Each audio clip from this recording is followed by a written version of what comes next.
Hi everyone! For today's video nga, nandito na naman tayo sa isa sa pinakamagandang beach dito sa may Batangas, dito sa Calatagan.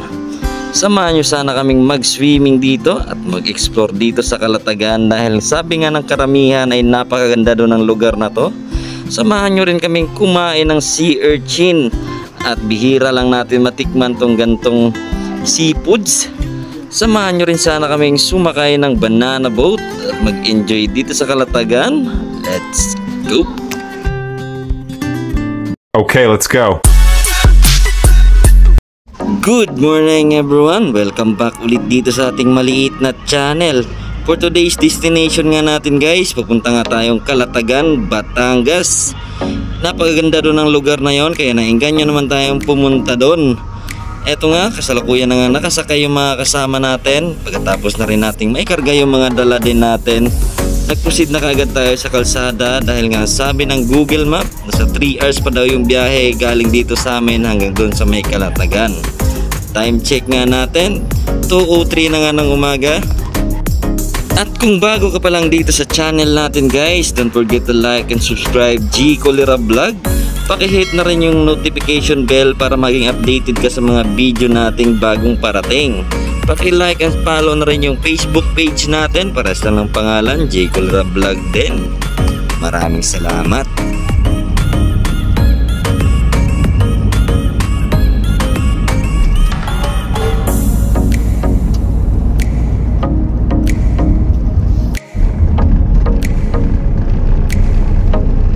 Fast forward nga sa biyahe natin guys, we are finally here in Calatagan. Dumaan muna tayo dito sa kanilang public market para mamili pa naman ng dagdag sa ating baon, baka kulangin tayo pag nasa dagat na tayo. Time check nga tayo ulit, 5:05 na nga ng umaga.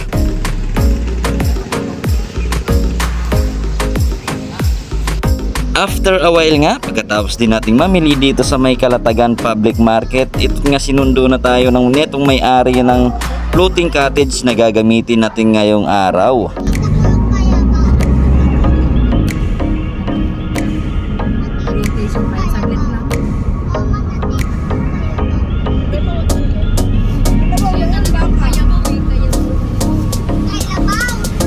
Baka doon sa burot din sila pupunta.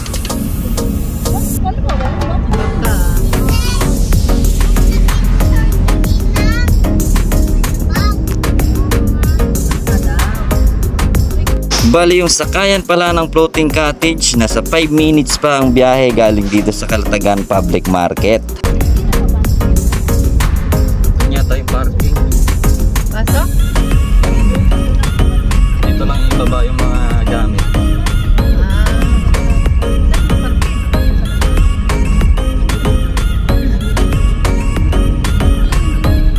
Kita yung pinakauna kay silam siguro tagiya ng balsa siguro? Oo. Mauna siguro. Why problema na kay silam di tagiya. After nga ng 5 minutes nating biyahe guys, we are finally here dito sa waiting area bago ka sumakay ng floating cottage. Kasi daw, meron tayong babayaran ditong ecological fee na 25 pesos. Sa kailangan mo ring i-orient bago ka sumakay ng floating cottage. After nating magbayad ng ecological fees, pagkatapos nating mag-orient, pinasilip na sa atin tong floating cottage na gagamitin natin ngayong araw. Dito nga, ang price nga ng floating cottage na yan, nasa 3,500 hanggang 4,000. Depende kung ilan kayo nasasakay dyan sa floating cottage na yan.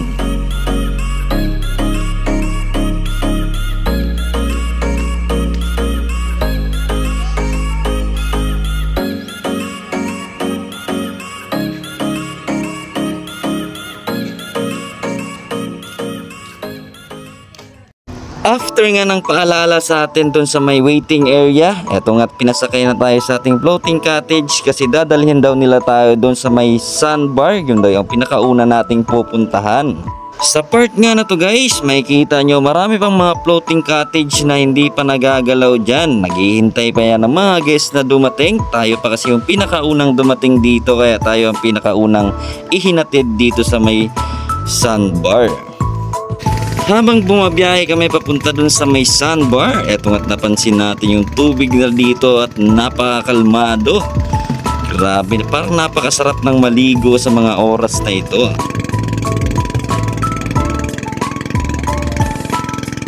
Kapansin-pansin din dito sa aming nadaanan itong mga bahay na to na nasa gitna pa talaga ng dagat, at napakaganda at napakagaling ng nakaisip na maglagay ng bahay dyan sa may gitna ng dagat.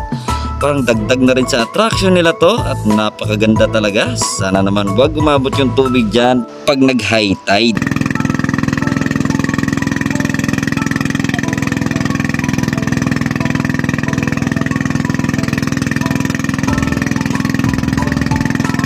Dito nga rin may nadaanan nga rin tayo ditong tumpok-tumpok ng sea urchin, yung kulay itim. Pag natapakan mo nga yan guys, napakasakit niyan.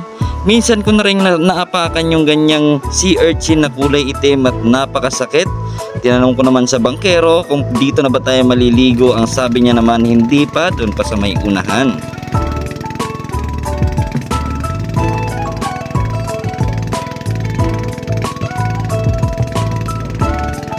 Urchin. Dami.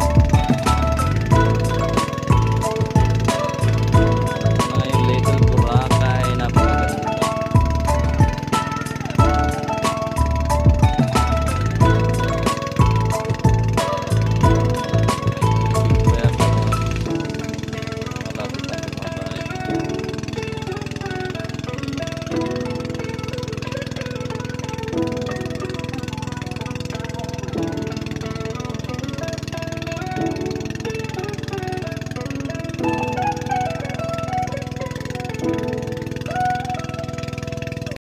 After a while nga na paghila sa atin, tinuro nga ng bangkero sa atin na dito daw tayo unang lalapag dito sa kanilang sandbar.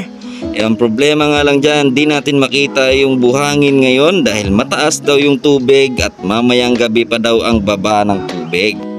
Pero no problem sa atin at sa mga kasama natin yan. Kung makikita nyo naman, mababaw lang rin naman, hindi pa abot ng tuhod yan. Sa kitang kita mo guys yung ilalim kasi nga puting puti yung buhangin at napakalinaw ng tubig.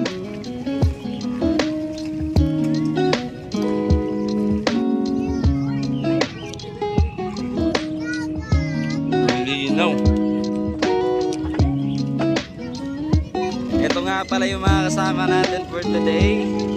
Kaway po kayo dyan, mamay.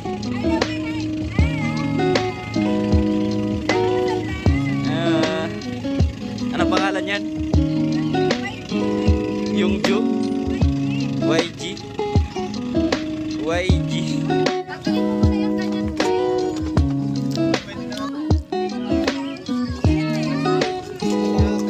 Si Madam Herning.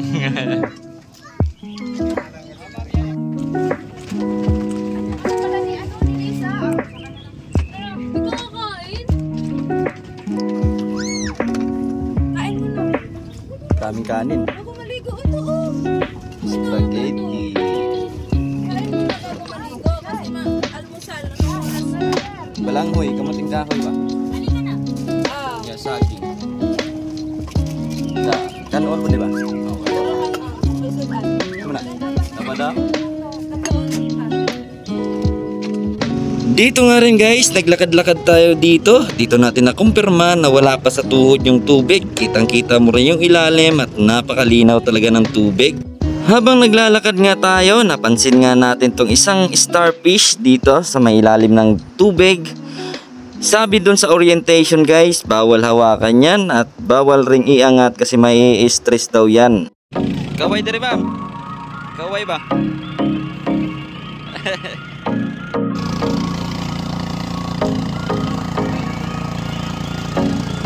Dala sa mga gantong oras puno na dito pero ngayon wala naman. Walang ganong tao kasi weekdays nga. Kapiraso lang nasa trabaho yung ibang mga turista. Kaya tayo lang ang nandito. Hindi crowded, napakaganda.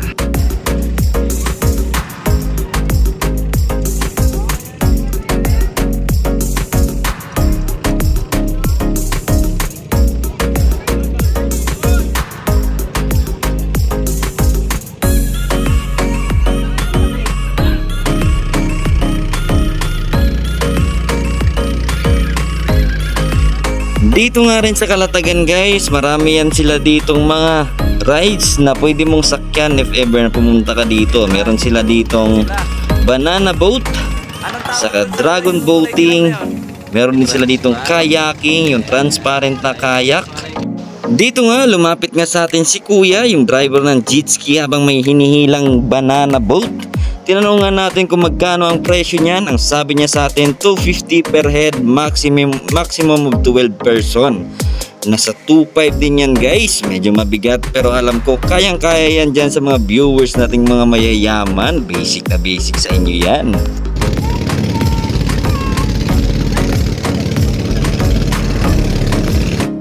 Dito nga sa mga oras na to guys, nagpahila na naman tayo going doon sa may snorkeling area daw. Medyo malalim daw doon. Ni-request kasi ng mga kasama natin na doon tayo sa malalim para makaligo naman yung mga matatanda. After a while nga, lumapag na nga tayo dito sa snorkeling area. Totoo nga yung sinabi ni Sir na medyo malalim talaga. Kitang-kita nyo naman yan guys, at nagpalutang-lutang na yung iba habang gamit-gamit yung life jacket saka salbabida. At syempre di tayo magpapahuli dyan, pinakitaan agad ng katawan. Kung makikita nyo naman yan guys, yan yung si Machete, ang vlogger na to ngayong araw. Ito na yung snorkeling area.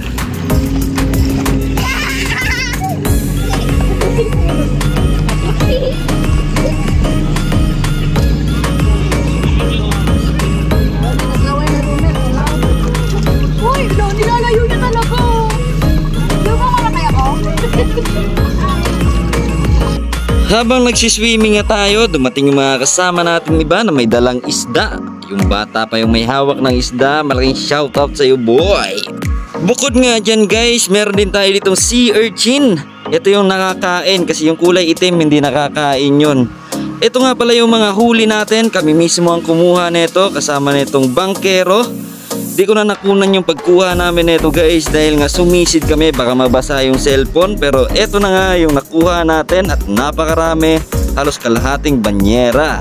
Dito nga guys, may kasama nga pala tayong incheck. Tinanong natin kung anong pangalan sa kanila ng sea urchin na yan. Ang sabi niya sa atin ay Dan daw. Di ko rin masyadong alam yon, pero yun daw yung pangalan ng sea urchin sa kanila.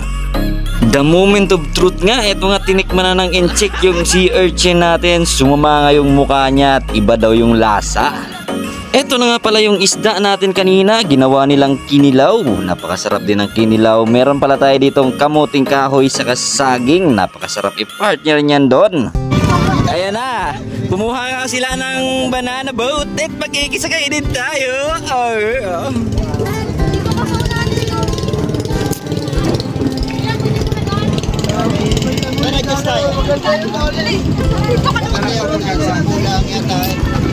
Ilan mo ba sasakay? Wala lang kung mag-dulo sa'yo.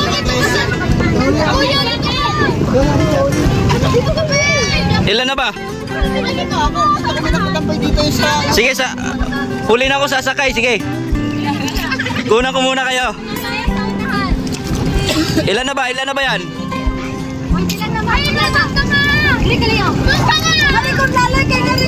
Sir, pwede sa saunahan sir, taga-balance kayo. Ah, sige. Sir, ma'am, kaya na lang po ma'am. Si sir yata din sa unahan.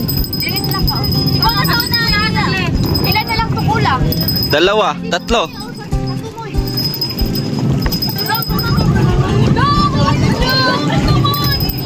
Ayan na nga, sasakay tayo ng banana boat. Sasakay na tayo, yung silog.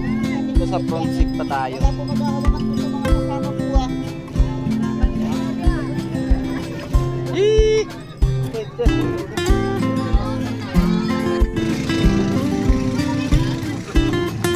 Ayos.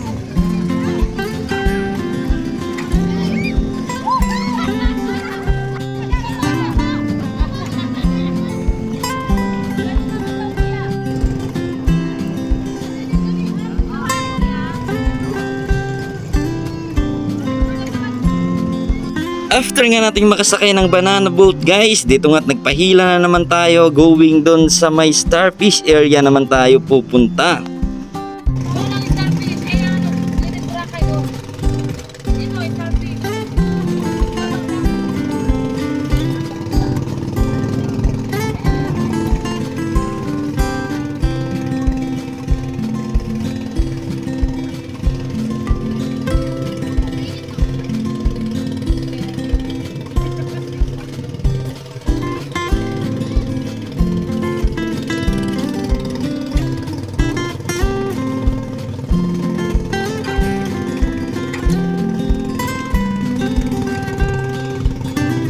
Sa part nga na to, nandito na nga tayo sa Starfish area.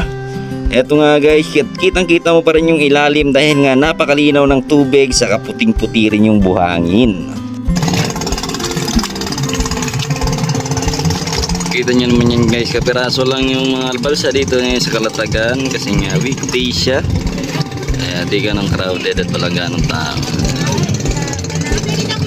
Dito nga guys, sa part nga na to, nagpahatid na tayo dito kay Kuya sa Pangpang. Iniwanan muna natin yung mga kasama natin dito sa floating cottage. Nauna na tayo dito sa may Pangpang kasi kailangan nating magpahinga. Magmamaneho pa tayo pa uwi, kailangan nating meron tayong lakas pag nagmaneho tayo mamaya. Balik tayo sa Pangpang para magpahinga na.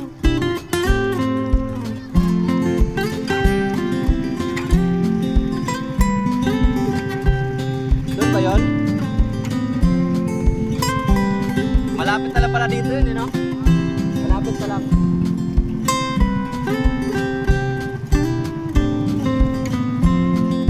Balik na tayo sa Pangpang guys. Pahinga na tayo kasi magmamaneho pa tayo ng malayo. Shout out kay Kuya, maraming salamat sa paghatid. So hanggang dito na lang muna yung video natin guys. Hanggang sa susunod na video. Thank you for watching at maraming salamat sa suporta nyong lahat. Huwag kayong mag-alala, tuloy-tuloy lang itong ginagawa ko kahit hindi naman pa to ganong pulido. Pero baka balang araw matututunan ko na rin to kung paano gawin tong mga video na ganito. Maraming salamat ulit. Ingat and God bless.